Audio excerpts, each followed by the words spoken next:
नमस्कार, स्वागत है आपका बिहार समाचार में। बिहार में मोकामा और गोपालगंज में उपचुनाव संपन्न हो गया है। 6 नवंबर को इसका रिजल्ट आने वाला है, लेकिन उससे पहले एग्जिट पोल ने रिजल्ट की घोषणा कर दी है। साथ ही जनता का क्या कहना है, जनता ने आखिर किन्हें चुना है, आखिर तमाम मीडिया का क्या कहना है कि कौन चुनाव जीत रहा है, साथ ही राजद और बीजेपी वाले क्या दावा कर रहे हैं, आखिर कौन चुनाव जीत रहा है, किनकी सरकार बन रही है। इसे तमाम खबरों पर बात करेंगे आज के इस वीडियो में। तो देखिए, गोपालगंज और मोकामा में दोनों ही सीटों पर बीजेपी की हार तय है, ऐसा जदयू और आरजेडी वाले दावा कर रहे हैं। पूरे महागठबंधन की तरफ से कहा जा रहा है कि दोनों ही सीटों पर हमारी ऐतिहासिक जीत होगी। इस बार सारे रिकॉर्ड टूटेंगे और बीजेपी की शर्मनाक हार होगी। तो वहीं बीजेपी वाले भी लगातार जीत का दावा कर रहे हैं, लेकिन मीडिया वाले जो जनता के बीच जा रहे हैं उनकी राय लेने के लिए, तो अधिकांश जनता यही कह रही है कि आरजेडी की ही जीत होनी है। और साथ ही एग्जिट पोल की बात करें तो तमाम एग्जिट पोल में आरजेडी की ही जीत होते हुए दिखाई दे रही है। और साथ ही बिहार में गोपालगंज और मोकामा विधानसभा उपचुनाव को लेकर जदयू संसदीय बोर्ड के अध्यक्ष उपेंद्र कुशवाहा ने बड़ा ऐलान कर दिया है। कुशवाहा ने कहा कि गोपालगंज और मोकामा दोनों ही सीटों से बीजेपी की हार तय है। बीजेपी पूरी तरह से डर गई है। इन्होंने दावा करते हुए कहा कि दोनों ही सीटों से हारने के बाद भाजपा में खलबली मचेगी। पार्टी के कई वरीय नेता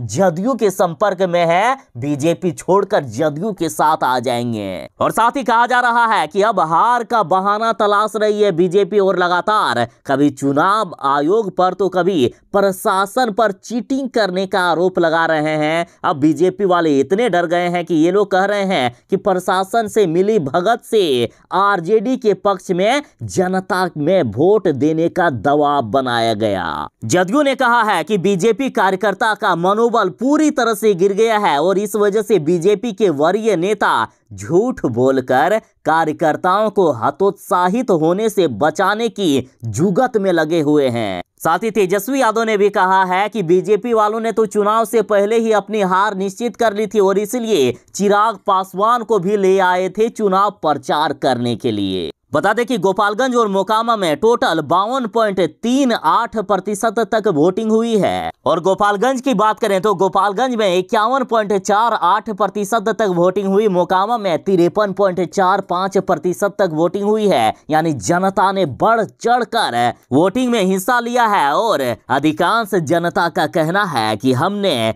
आरजेडी को ही चुना है, आरजेडी के पक्ष में हमने फैसला सुना दिया है। खैर, चुनाव का क्या रिजल्ट होगा ये 6 नवंबर को ही पता चलेगा, लेकिन तमाम मीडिया वाले जब जनता के बीच जा रहे हैं तो अधिकांश लोग यही कह रहे हैं कि आरजेडी की ही जीत होनी तय है। अगर मोकामा की बात करें तो मोकामा में आरजेडी कैंडिडेट अनंत सिंह की पत्नी नीलम देवी जीतते हुए दिख रही है और यहां बीजेपी के कैंडिडेट ललन सिंह की पत्नी सोनम देवी को उम्मीदवार बनाया गया है। दोनों ही बाहुबलियों की पत्नी के बीच कांटे की टक्कर होते हुए भी कई मीडिया वाले कह रहे हैं, लेकिन कांटे की टक्कर के बीच जो उम्मीदवार जीत रही है तो उसमें से अधिकांश लोगों के मुंह पर अनंत सिंह की पत्नी नीलम देवी का ही नाम है। तो वहीं गोपालगंज की बात करें तो गोपालगंज में आरजेडी कैंडिडेट मोहन प्रसाद गुप्ता के पक्ष में चुनाव का रिजल्ट जाते हुए दिख रहा है और यहां बीजेपी के कैंडिडेट दिवंगत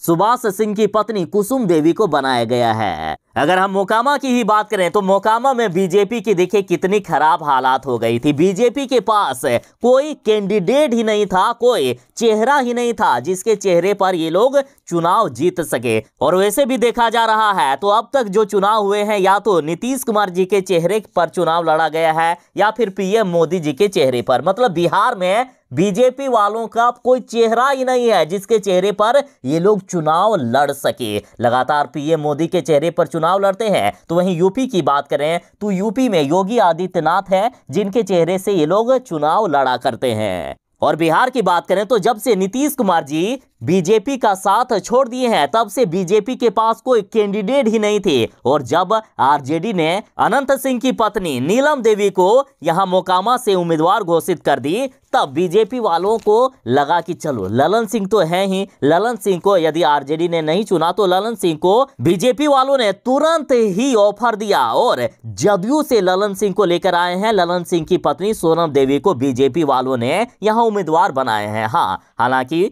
कुछ जदयू के वोट बीजेपी के पक्ष में आए हैं, लेकिन जिस तरह से यहां हालात दिखी कि बीजेपी के पास कोई अपना कैंडिडेट ही नहीं है, जदयू से कैंडिडेट लाना पड़ा, तो उसी समय से महागठबंधन वालों ने बीजेपी पर निशाना कसना शुरू कर दिया कि देख लीजिए अभी से ही इनकी हार तय हो गई है, इनके पास कोई कैंडिडेट तक नहीं थे अपने। उसके बाद चिराग पासवान को लाया गया, जिस चिराग पासवान को बीजेपी ने पार्टी से बाहर निकाल दिया था। चिराग पासवान के बारे में कई बातें कहे थे बीजेपी वालों ने, उनको लाना पड़ा है बीजेपी वालों को। तो देखिए किस तरह से बीजेपी वाले लगातार डरे हुए हैं।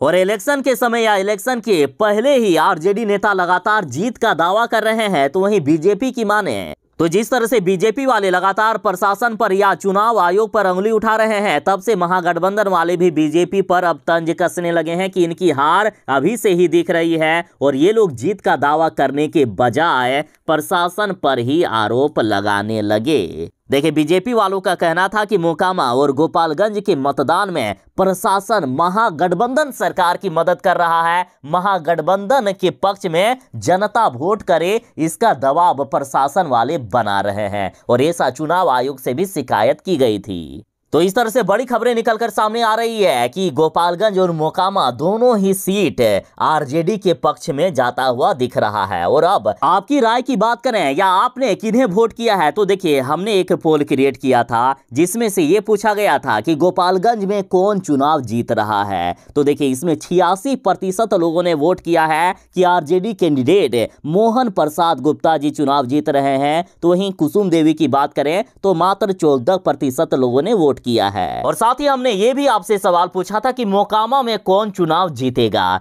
तो नीलम देवी के पक्ष में जो आरजेडी के कैंडिडेट है 86% लोगों ने वोट किया है। और यदि बात करें बीजेपी कैंडिडेट सोनम देवी का, तो यहां भी 14% लोगों ने वोट किया है। और हम आपकी भी राय जानना चाहते हैं, आप क्या चाहते हैं, कौन चुनाव जीते, किनकी सरकार बने, अपनी राय कमेंट में जरूर ही दीजिएगा। चलिए मिलते हैं बस थोड़ी ही देर में नई खबरों के साथ, नई अपडेट के साथ। तब तक के लिए दीजिए इजाजत। बाय, जय हिंद, भारत माता की जय।